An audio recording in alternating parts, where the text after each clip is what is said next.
In other words, if you vote to cover up for pedophiles, you've got cover in a Republican primary.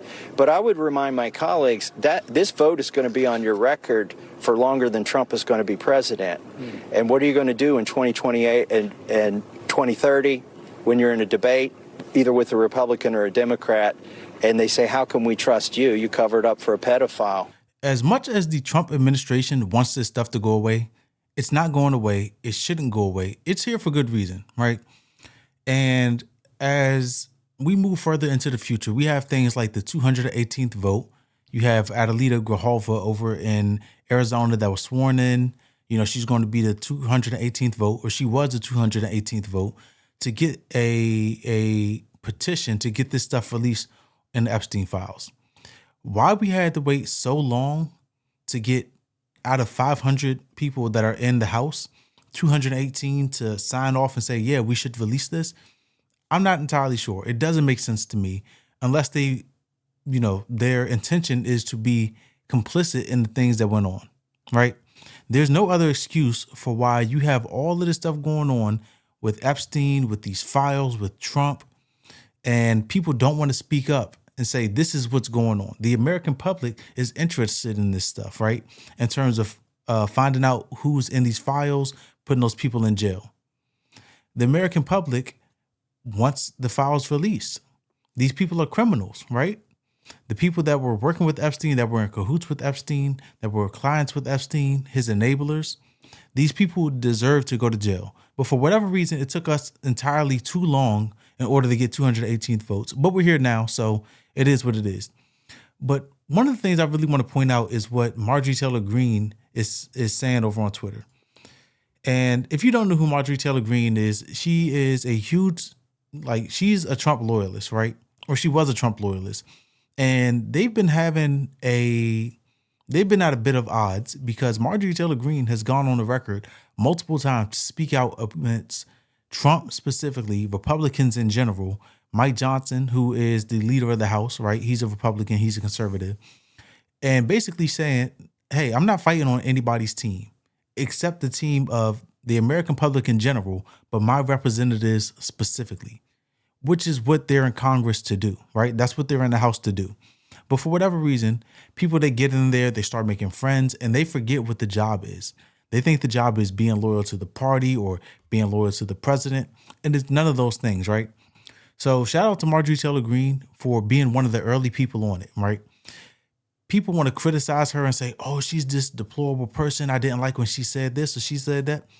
You can walk and chew gum at the same time, okay? I'm just going to be the first one to tell you, if nobody told you, you can do these two things at the same time.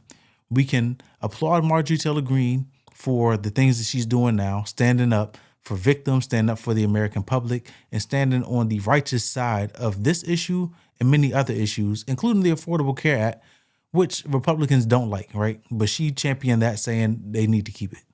Anyway, let's get back to these files. I want you guys to see a tweet that she says. It says, next week, we'll be voting to release the Epstein files. I honestly believe it's not only the right thing to do for the victims, but also the right thing to do for the country. Americans deserve transparency. 100%, just right off the gate in that first snippet there, Marjorie Taylor Greene is hitting the nail on the head. All of her messaging throughout the past couple of months, and especially during the shutdown and continuing after the shutdown, it's been absolutely phenomenal. Americans do deserve transparency. The Trump administration ran on being more transparent. And then they got in there, started looking at the files, started looking at what's going on, and said, nah, we think not. They just decided well, maybe the American people don't really deserve to have the answers that they were promised.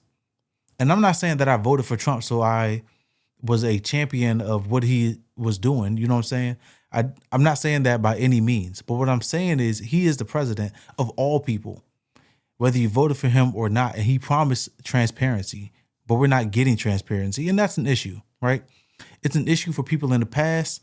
It's an issue now. It'll be an issue in the future if we don't have it. We deserve it. You're there to serve at the behest of the American people, not yourself. It says, remember, Democrats have 4 years under Biden to release it all, but never tried or cared. She's 100% right.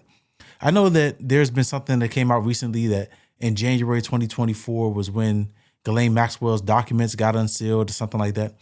It doesn't matter. There was time where the documents or any evidence or any information regarding Epstein or Ghislaine Maxwell could have been released, whether that be back in 2009 or 2007 when Epstein was originally arrested, whether that been after 2019 when he was arrested again, whether that had been January 2024 when more of the Ghislaine Maxwell documents became public. Whenever it is, there was absolutely an opportunity to talk about what was going on in the documents, and people chose not to, right? But the Trump administration did run on saying, hey, we're going to be transparent. This is the deep state. They have all this hidden stuff going on, and we're going to expose it, only to get in and not expose it. It says now, under full Republican control, there were only 4 Republicans that signed the discharge petition for Massey's resolution to release the Epstein files. Thomas Massey, Marjorie Taylor Greene, Nancy Mace, and Lauren Boebert. Next week, when everyone is forced to go on record to vote to release the Epstein files, I expect the numbers of Republicans to be a lot higher that actually vote yes. But remember, the original 4.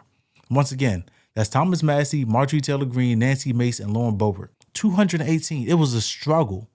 They really sat at the 217th vote for a long time. People have speculated that one of the reasons that Mike Johnson was keeping the House out of session was so that they didn't swear in Adelita Grijalva over in Arizona, who would have been the 218th vote. Just think about that for a second. Even the implication, if you're saying, oh, well, the shutdown wasn't about that. Okay, it probably wasn't, but even the implication that it might be about that. Our entire government is going to come to a halt in order not to swear somebody in so that predators, child predators, are protected.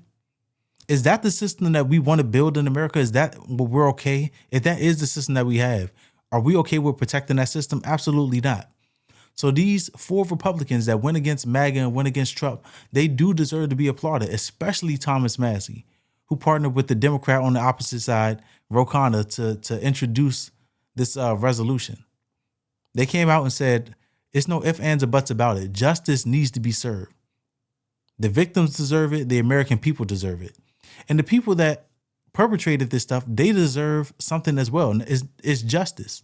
Everybody in this situation deserves justice, except their justice is going to jail.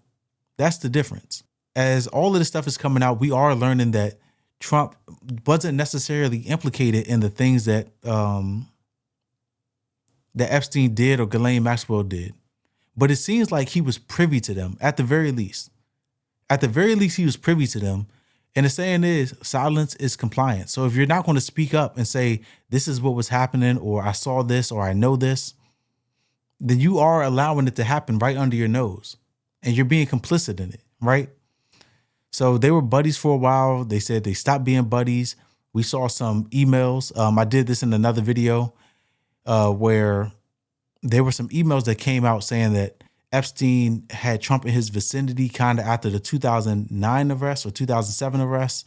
There was a few in there when President Trump was running for office the first time where Epstein was kind of alluding like, yeah, I got some dirt on him. He would hate for me to go out and spill it. Maybe I can get a favor from him, right? So these types of things were happening. It's not necessarily saying that Trump was implicated, but maybe he knew or, you know, something was going on there. We don't know to the full extent. Maybe we'll get more context as information is released. But whatever it is, it doesn't look very good, especially when you consider the fact that Trump has been doing an extraordinary amount of covering up.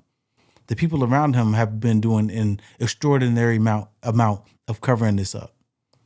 So if it looks like a dog, it smells like a dog, and it barks like a dog, it might be a dog, but it could be a wolf. So you never know. We never know what's going on entirely until we get all of the information. We're waiting on it, but it's not really showing Trump in a good light. Yeah, and they just keep trying to push it off and say, oh, there's nothing to see here. There's nothing to see here. But the American people do want to pull back the curtain. We are interested in who's in these files and why they've been allowed to go free for so long, right? But also like the women on the I've Had It podcast said, There are actual victims. There were actual, young women whose lives are reflected in these documents. They're victims of the people that are in these documents. So it's sensationalized and people want to know answers and people want to know what's going on. But we have to remember, this is not entertainment. Yes, it's a huge part of public discourse right now, but there are real victims behind the stuff that's in those documents, right? We've always got to remember that. And some of those ladies, they stood up on Capitol Hill out here in DC a couple of months ago and said that they would build their own list if the government wasn't going to be forthcoming with information. Maybe now that they had that 218th vote and they're going to have to force a larger vote and people are going to be on record saying, I don't want these files coming out, maybe we'll get a little bit more transparency. But I'm not going to hold my breath necessarily, because every time something happens, the Trump administration, they just, they shift focus somewhere else. It's something that they're very good at. They're very good at throwing so much stuff out there that you can't focus. And they're playing a shell game with all of this disinformation and chaos and anarchy. So maybe there'll be another city invasion, right, with the National Guard and the federal agents. Maybe they'll go find another city to invade, start talking about violence and all of this different stuff in order to distract. But as of right now, it's yet to be seen.